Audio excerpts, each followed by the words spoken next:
Alors, nous sommes une association de patients qui souffrent de douleurs chroniques. C'est l'association francophone Vaincre les douleurs. Donc, nous sommes une association où nous avons uniquement des patients qui souffrent de douleurs chroniques. L'association a été fondée en 2006 par Martine Chauvin, qui elle-même souffrait de douleurs chroniques qui ont été apaisées suite à une neurostimulation. Et donc nous avons repris l'association et nous continuons nos actions pour développer tous ces soins qui sont encore moins connus, comme la neurostimulation, la RTMS, le Botox. Nous sommes là pour expliquer aux patients toutes ces nouvelles techniques. Nous aidons les patients, nous écoutons les patients qui viennent à l'association, qui se retrouvent souvent seuls, isolés. Et nous sommes là pour apporter une oreille attentive. Toute l'équipe est formée à être patient active, toute l'équipe est formée à l'écoute active. Donc nous avons une vraie légitimité à pouvoir essayer d'aider les patients, car malheureusement nous n'avons pas de baguette magique pour enlever les douleurs. À l'association, nous proposons des cafés Zoom. Donc ce sont des cafés Zoom qui se passent en visio pour que toute la France puisse y participer. C'est une fois par mois, 1 heure par mois, sur différents thèmes. On regroupe différents patients, toutes pathologies confondues, qui échangent entre eux. Et ces cafés sont très riches car on se rend compte que peu importe la maladie dont on souffre, on se retrouve tous dans le même enfer. Et de rompre cet isolement, c'est ce qui fait du bien aux patients. Nous proposons aussi des séances de relaxation que nous offrons aux patients. 1 heure par mois, donc c'est tous les premiers jeudis du mois. Il suffit de s'inscrire sur notre site internet. Et là, c'est 1 heure de méditation, relaxation avec un professionnel. Nous avons aussi depuis peu un groupe sur Facebook donc, pour nos adhérents. Et là aussi, c'est encore un lieu d'échange très riche entre malades. L'association continue aussi d'œuvrer et de porter un réel combat auprès de nos politiques, car nous voulons une nouvelle loi pour la douleur. Et avec ma vice-présidente Chloé, nous sommes dessus avec acharnement et on ne va pas lâcher tant qu'on n'aura pas cette nouvelle loi douleur. Donc là, il y a une véritable bataille qui s'engage pour l'association.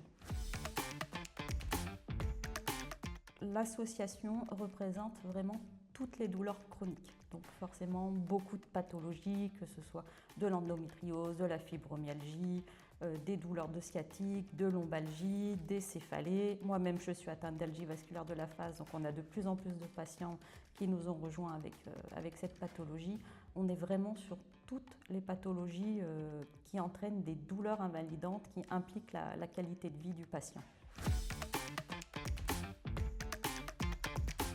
Les patients nous rejoignent en premier temps parce qu'ils ont besoin d'une écoute. Ils se sentent terriblement seuls à cause d'une errance médicale, à cause d'un isolement que provoquent les douleurs, car vivre avec des douleurs au quotidien, c'est un tsunami qui vient balayer votre vie. Il faut se reconstruire une vie, réapprendre à vivre avec ces douleurs. Et malheureusement, bien souvent, on perd son travail. La situation familiale peut exploser, l'entourage fuit, car on n'aime pas voir des gens malades ou douloureux. Donc c'est vrai que les gens viennent en premier lieu à l'association pour avoir une écoute. On est là pour essayer, je dis bien essayer parce que comme je l'ai dit tout à l'heure, on n'a pas de baguette magique, pour essayer d'aider comme on peut. Et maintenant, on est face même à un autre problème dans l'errance de diagnostic des patients, c'est que les patients n'arrivent tellement pas à accéder à une structure de la douleur ou à un médecin que maintenant, nous faisons des courriers pour les centres de la douleur, pour les spécialistes en tant qu'association, pour demander une aide, simplement pour dire que tel patient essaye d'avoir un rendez-vous et qu'il ou elle n'y arrive pas. Donc on essaye, comme on peut, de donner un coup de pouce pour ces patients. Alors l'application Mapato nous a tout de suite tapé dans l'œil. Déjà, le visuel est très agréable. L'application, très facile à télécharger. Pour s'enregistrer, c'est aussi très simple. C'est un outil vraiment très facile à utiliser. Et donc l'application Mapato nous a tout de suite convaincus, car vous pouvez entrer votre pathologie. Et suite à ça, vous trouvez des témoignages, des explications sur votre maladie, et peu importe la maladie, Et vous trouvez aussi des noms de médecins à consulter, donc, comme je disais, des témoignages forts de patients, et ça, c'est ce que les patients cherchent en premier.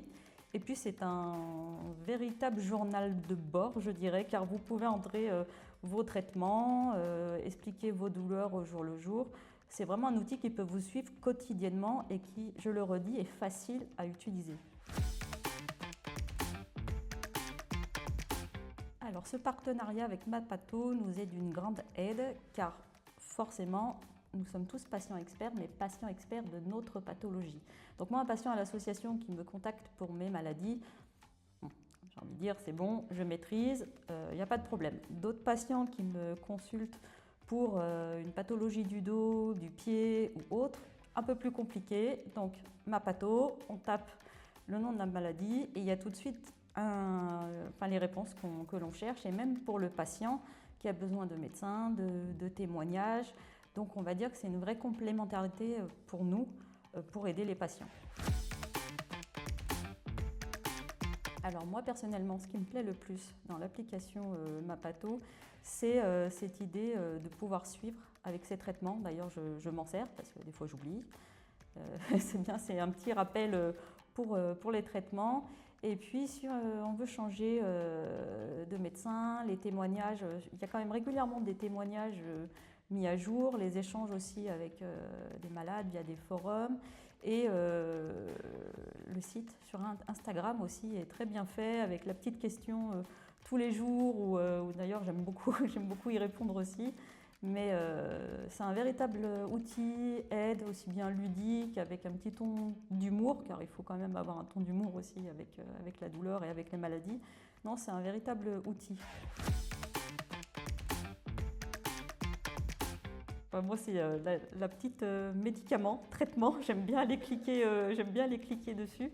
Mais non, ouais, vraiment l'idée du médecin de mettre le nom de la pathologie, moi, c'est vraiment l'outil qui m'aide le plus quand j'ai besoin d'avoir une réponse rapide sur une maladie ou sur un médecin, quel médecin voir pour telle pathologie.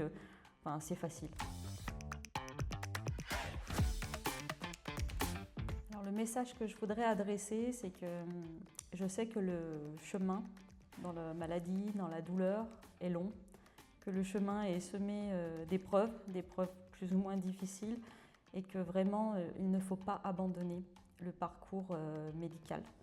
Je sais que c'est difficile de trouver un médecin à l'écoute, que ce soit un spécialiste ou un algologue, un médecin de la douleur, mais il faut continuer de consulter encore et encore jusqu'à trouver le médecin qui sera là pour vous aider, car les bons médecins existent. Je sais que ça peut paraître difficile à entendre pour un patient qui est en véritable souffrance et qui est isolé médicalement, mais les bons médecins existent et il faut vraiment continuer de consulter, car sans un protocole médical, c'est vraiment difficile de s'en sortir. Et on peut se reconstruire et apprendre à vivre avec la douleur. Ça prend du temps, mais il faut continuer de se battre et d'y croire et toujours garder espoir. On peut retrouver l'association donc sur notre site internet www.associationafvd.com, sur tous les réseaux sociaux, que ce soit Facebook, Instagram, LinkedIn, même X, avec le hashtag #AFVD.